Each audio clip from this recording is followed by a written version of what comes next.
Council like to proceed? Motion to approve? Second. All those in favor? Opposed? Motion passes. Correspondence, we have Memorial Library information and information from Bucksport Bay Healthy Communities, a letter from the senior resource. Do we have any questions on those? Next item is ordinances to consider. We have a second reading for the remote participation policy. We will have a public hearing on that later tonight. Sue, you made a couple. I made a couple of adjustments to that based on comments made by counselors at the first reading of it.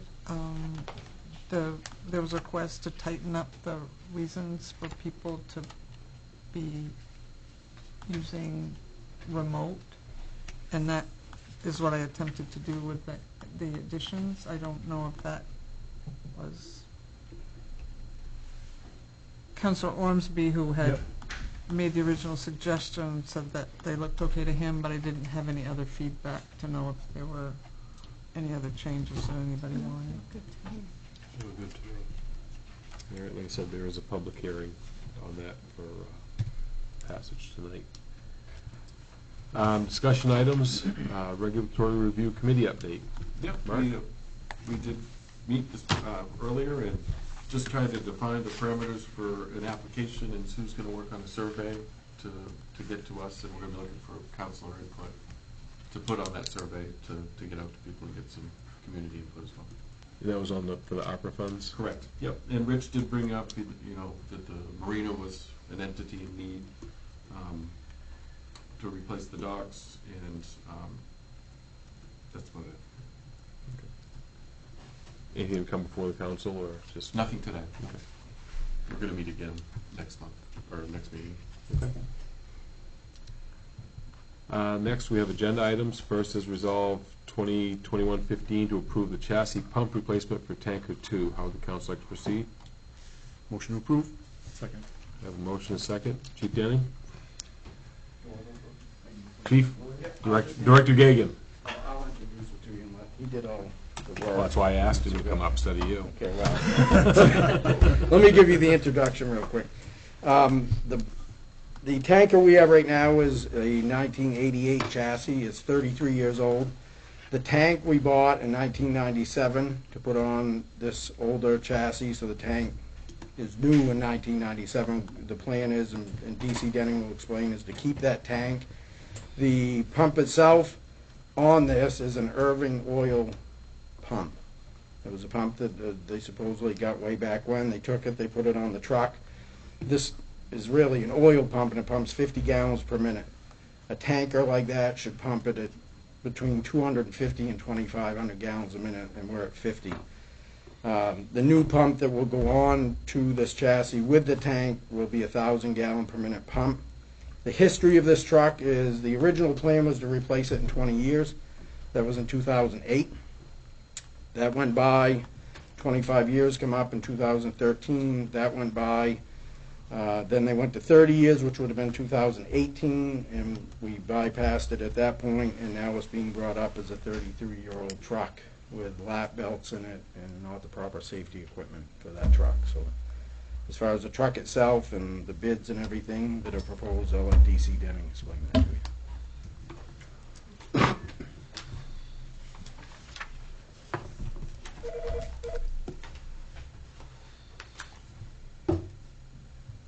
Set, Mike. Okay. That was just the bat phone. Okay. Good evening. Some of the highlights of this new chassis versus what we don't have on the 88 chassis, I think are worth mentioning. The new chassis has computerized rollover protection, cab airbag protection, anti-lock brakes, engine exhaust braking assist, a speed governor, and it will meet all current NFPA requirements. NFPA 1911 standard came up in 1991, so this truck is pre any NFPA standard for trucks. And over the years, NFPA standard 1911 has been updated 3 times. NFPA 1911 standard. In that says trucks 25 years or older, they should be retired. That standard is built on the safety of firefighters, so that's why that is. Just what is the tanker and what do we use it for? The tanker is a water supply outside the hydrant district. 10% of the town is protected by hydrants. 90% rely on that tanker. So we have to flow at fires anywhere from 250 to 2,500 gallons a minute. So with that tanker plus mutual aid, we're using a lot of water. So so it's imperative that we have some type of water at the scene, other than our lead engine, which only carries 1,000 gallons of water, and you go through that quite fast. Also, ISO requires our town to have some type of vehicle to shuttle water to and from a water source. And when ISO comes in and rates our town every 10 years, it credits that truck, which in theory lowers the homeowner's fire insurance premiums depending on carriers. So just for the cost, a new tanker would cost $375 to $425 depending on what you have for options on it. So I think this is the way to go with this truck. Questions? This is the one you showed me. Yep. The one with just a lap belt, no shoulder belt, nothing. Yep. So in one of your proposals, I think, Mike, you said that this will make this last another 25 years. We should be able to get 25 years out of this. The tank is in good shape. I had 2 people come in. We emptied the tank. They inspected the inside and the outside, and it's in good shape. So, Okay. Yep. And then I see we're paying for this through a loan. My recommendation is that we do a 5-year loan on this, even if it has a 25-year life. Extending it beyond a 5-year payment would just reduce it. That this amount is not going to be a budgetary impact that can't be absorbed. Okay, that was my next question. This is not out of reserve, and this will No. be a separate. Yep.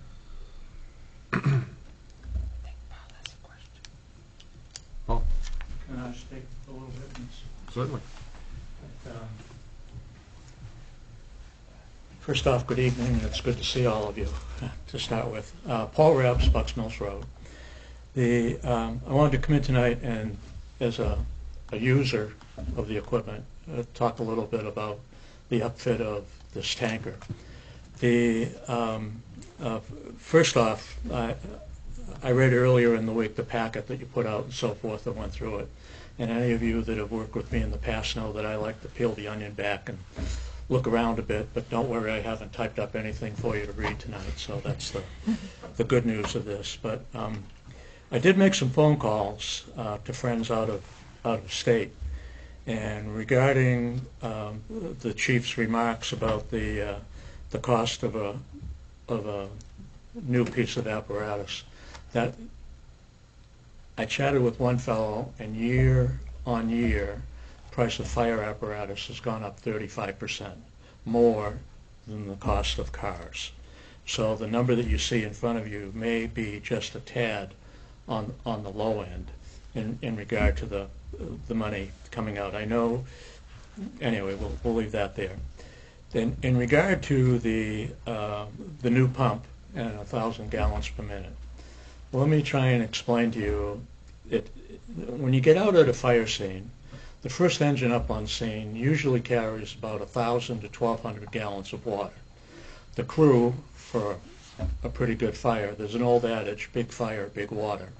So when they will typically grab a 2.5-inch line and go attack the fire, the efficient carrying capacity of that 2.5-inch hose is 250 gallons per minute. So if you do the math and you run that hose at full throttle, you're going to last 4 or 5 minutes and you're going to be out of water.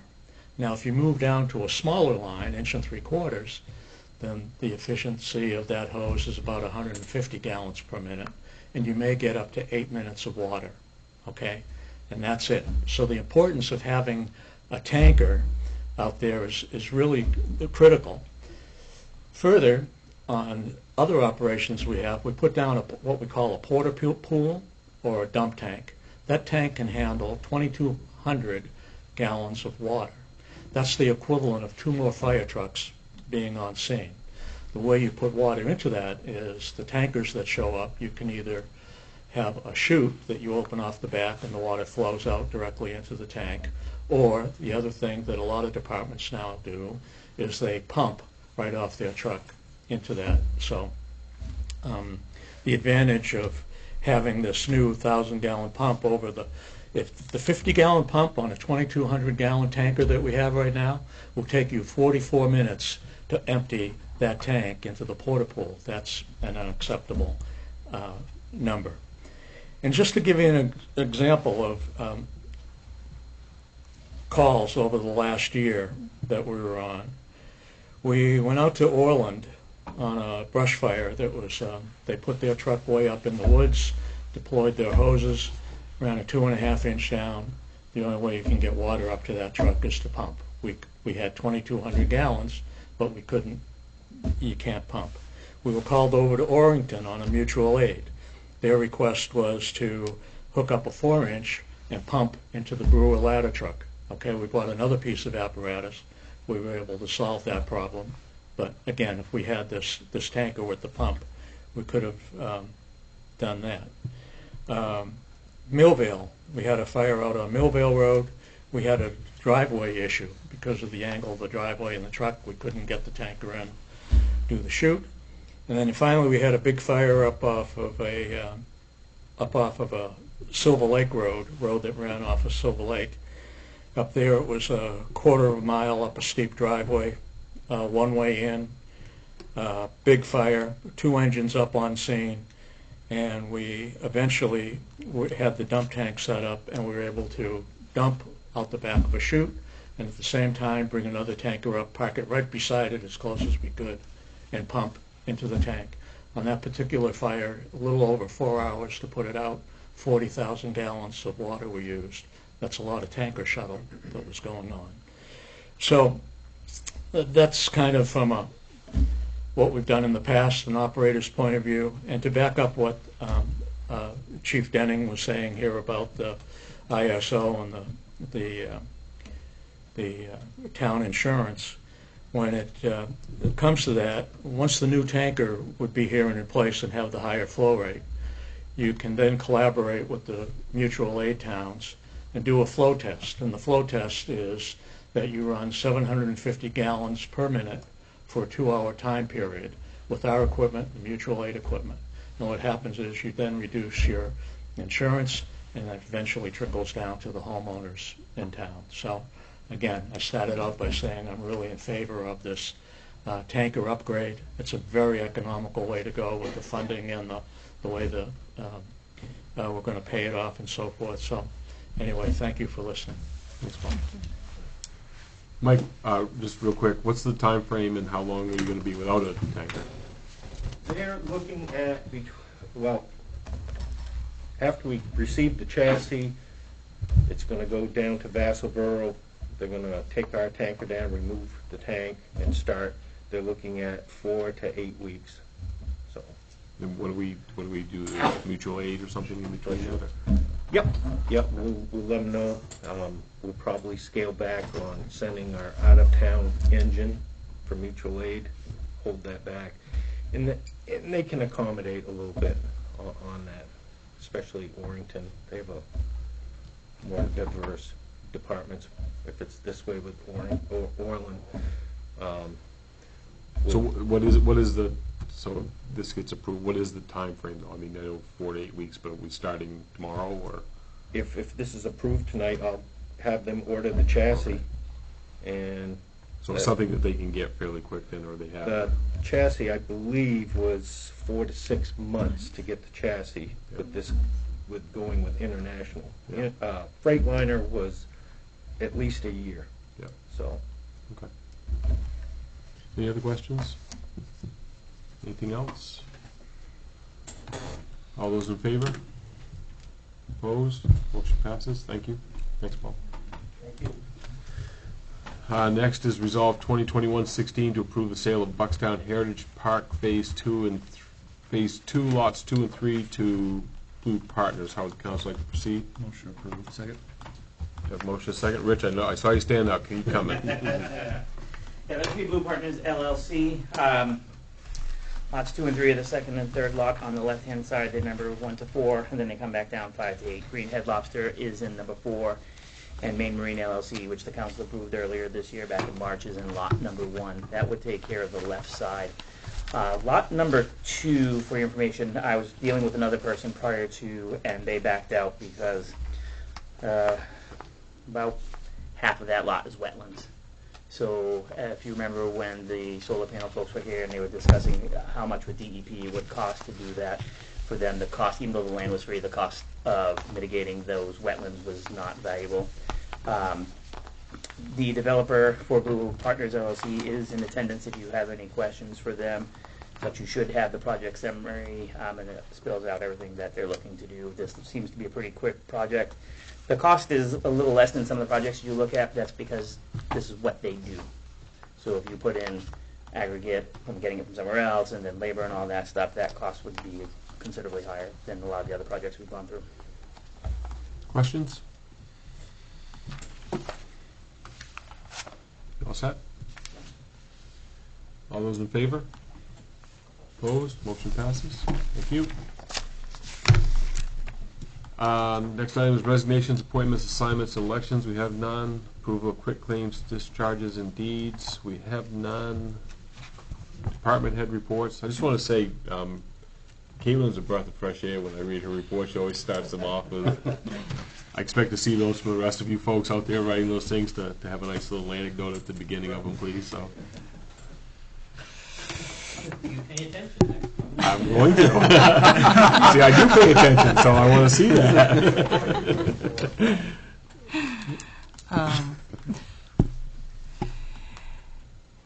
I don't expect an anecdote from you right now.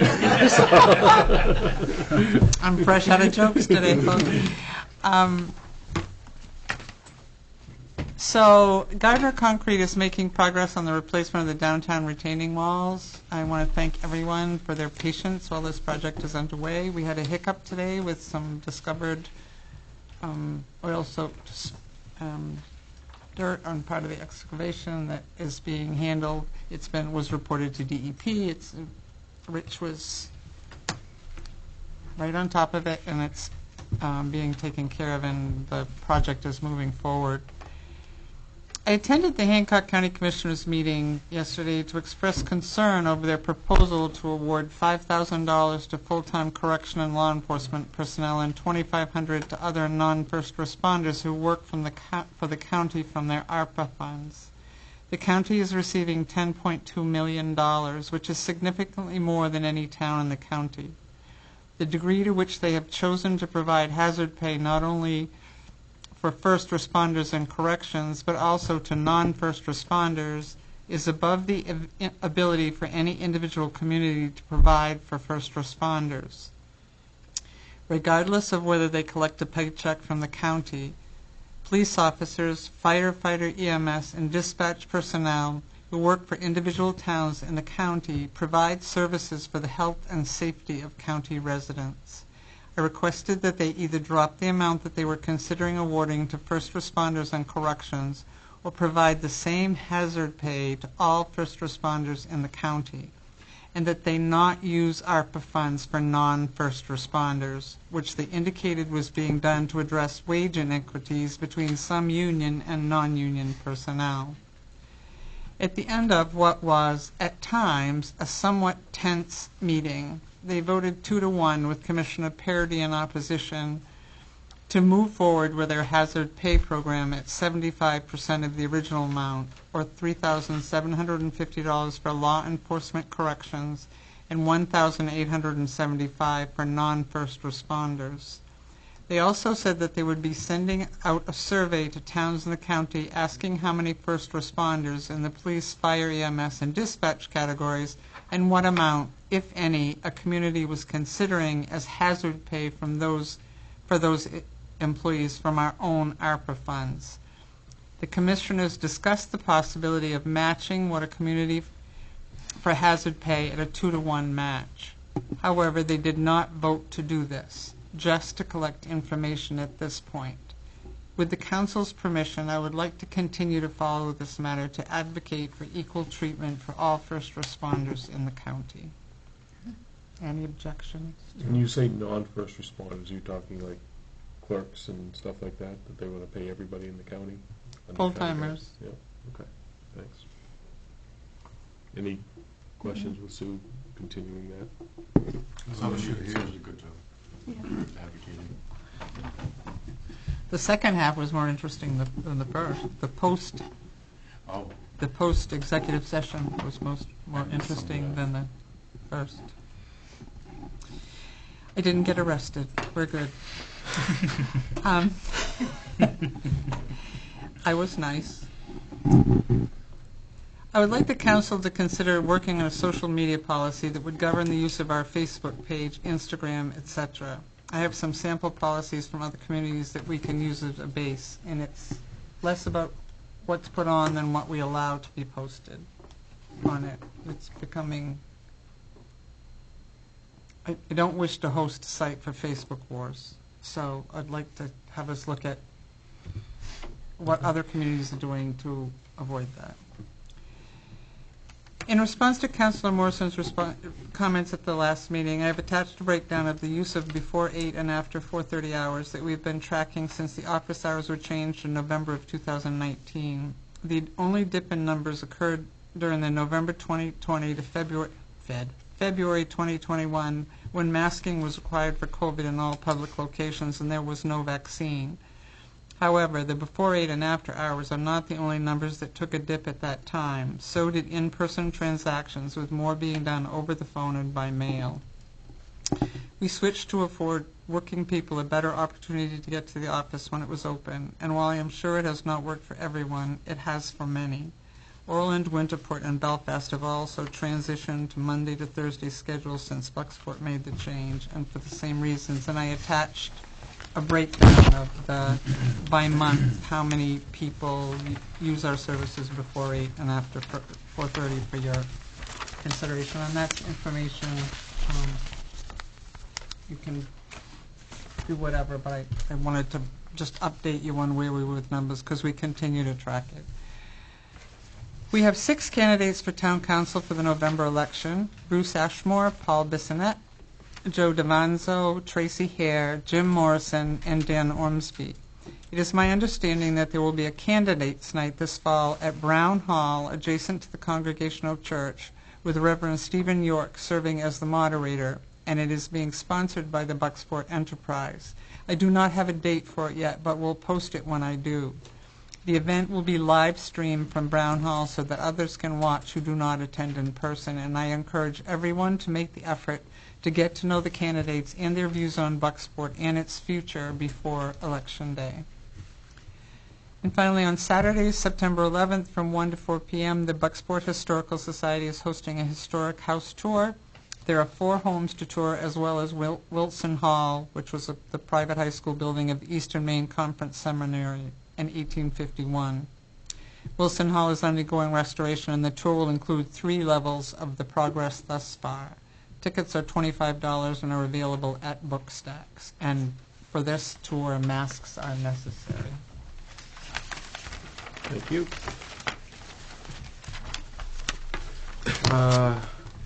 We have next public hearings and permits. First is a Central Maine Power new service installation, the intersection of Duck Cove and Mast Hill Road. How would the council like to proceed?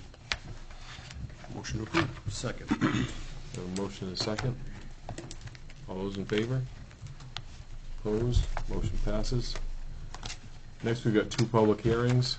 Open the public hearing for the 2021-22 General Assistance Ordinance updates. I think everybody saw in their packet the numbers and qualifications. I went with those. There was quite a lot of information there. Anybody have any questions on any of that?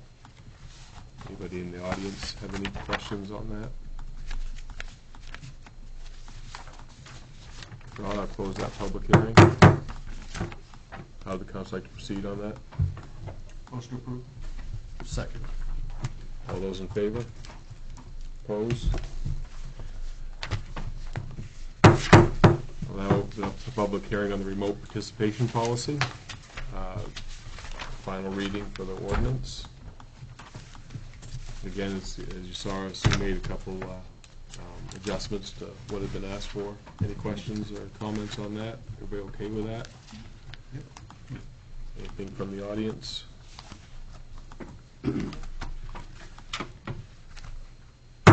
Close that public hearing.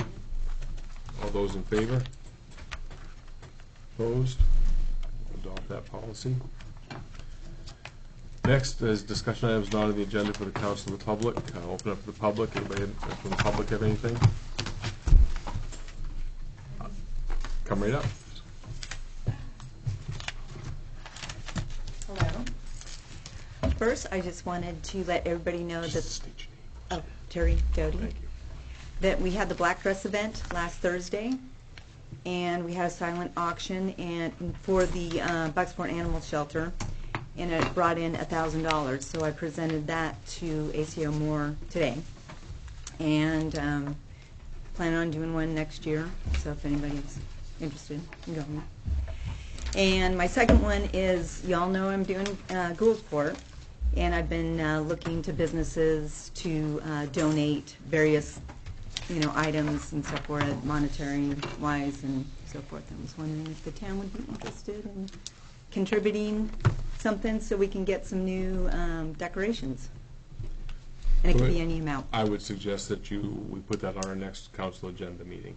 Okay. And you could come up with a proposal of what you're looking for and for what it is, and Okay. throw a number at it. And Oh, well, I was going to leave you to throw a number at it. well, it's better if you throw a number because we don't have any numbers to I was going to ask throw. for you a blank check with a signature. Yeah, that doesn't work. That's okay. That's it. That's all I have. I would much rather have you come up with something and Okay, then give that's us a fine. chance to look at it. Okay. All right. All right. Thank you. Perfect.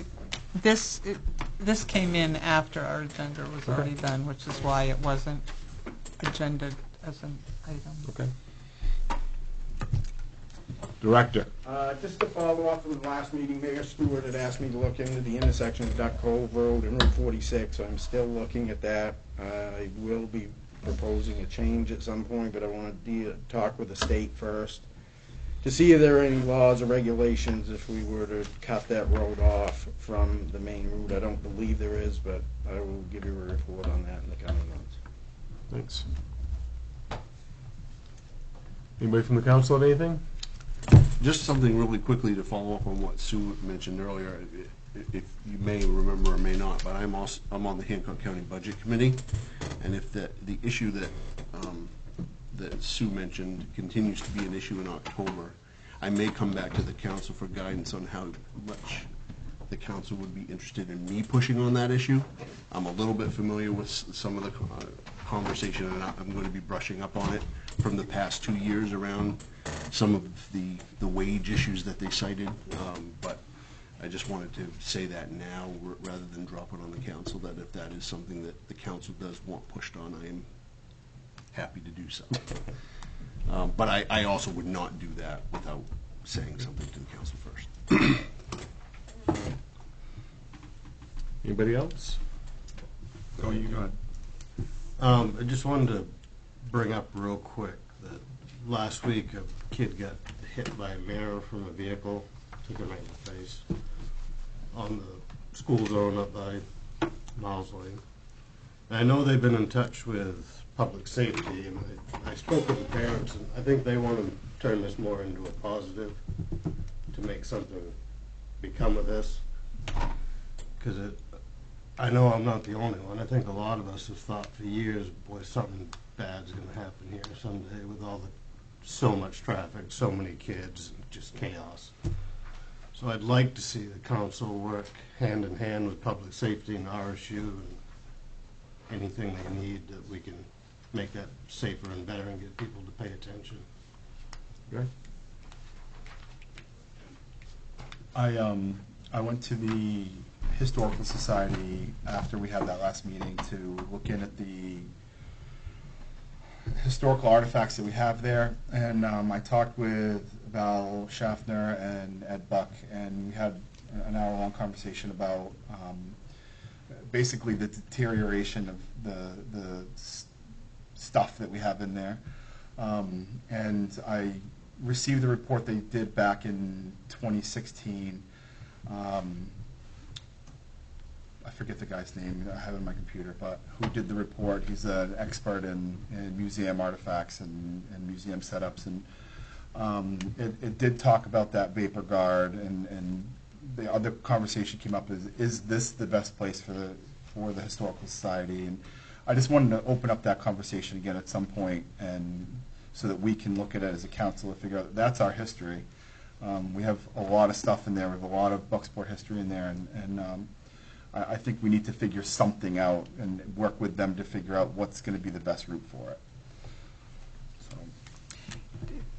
I wanted to mention that the one thing that I did learn at the county commissioners meeting is that they have the grant program for revenue loss up to they have a fund of $300,000 out of ARPA money for nonprofits in the county that experienced revenue loss, and each it's up to $10,000, and then you can use it for whatever. And when they came to us initially, they were looking for funding for someone to do some of the archiving, and if they submitted a grant application for their revenue loss, they would have sufficient funds to be able to do that project now. Yep. So I'll talk with Val. You want to take that one? Yep. Okay, thanks.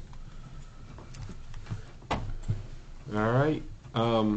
Upcoming public hearings or committee assignments. Do we want to do a regulatory review for? before the next council meeting. Right, but there was the other item that we talked about too that you had brought up.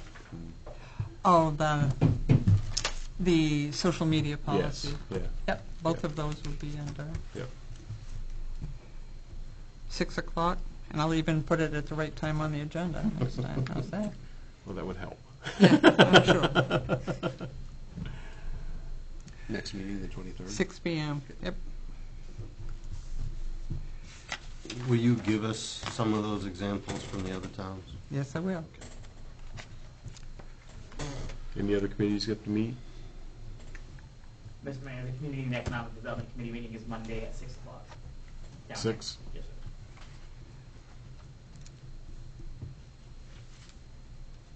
How's your, you get members back coming and stuff?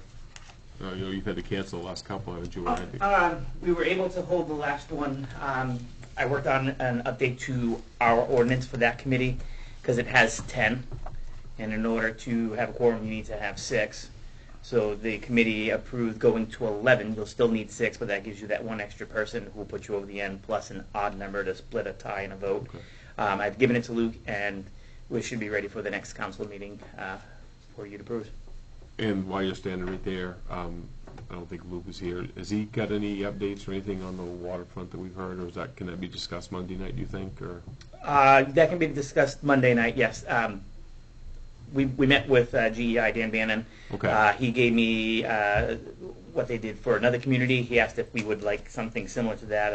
I told him yes, scratch one of the items. We didn't need that, but Okay. I'm waiting to get that back. I doubt I'll have it Monday, but we can talk about it. And I did find out today in my research that the waterfront walkway started May 12th, 1990 from a point at the Rosen property to a point that I don't know where that was, but the Larrabee lot. I think that's headed that direction. So the Historical Society had questions on when the walkway started and when this building was built. And this was opened October 24th, 25th of 1990 with an open house on November 4th of 1990. Look at you go. Rich, did you say 6 o'clock? Yes, sir, 6 p.m., right down here. All right. If there's nothing else, next item is adjournment. Motion adjourned. Second. All those in favor? Thank you.